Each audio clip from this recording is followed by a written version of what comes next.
គាត់នៅខាងសៀមរាបខាងអង្គរជុំគាត់ធ្វើស្នាប់បានស្អាតល្អរបស់គាត់នេះគាត់ស្ទូងថ្ងៃនេះហើយបាទដល់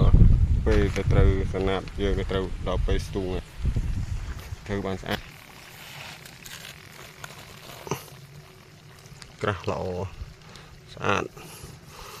ស្មើគ្នា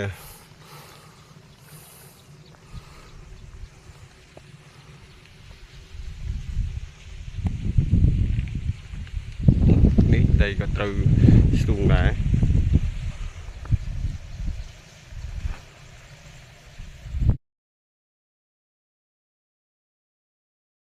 អ្នកដឹកជូនមិនតាន់ទេអ្នកដាក់ក៏ដាក់អត់តាន់ដែរ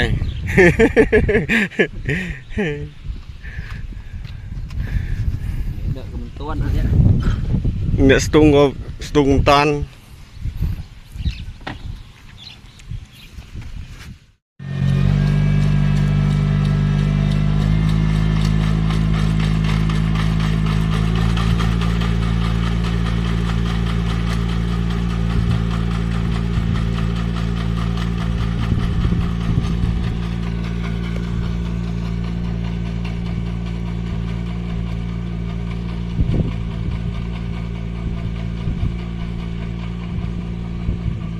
ទូងបានលឿនល្អ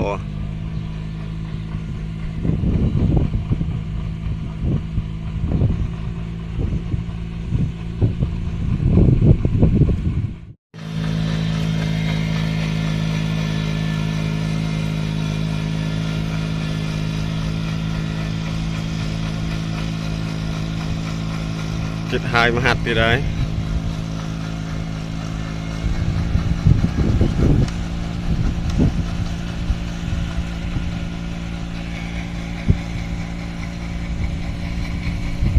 មួយរូបព្រៀងហើយ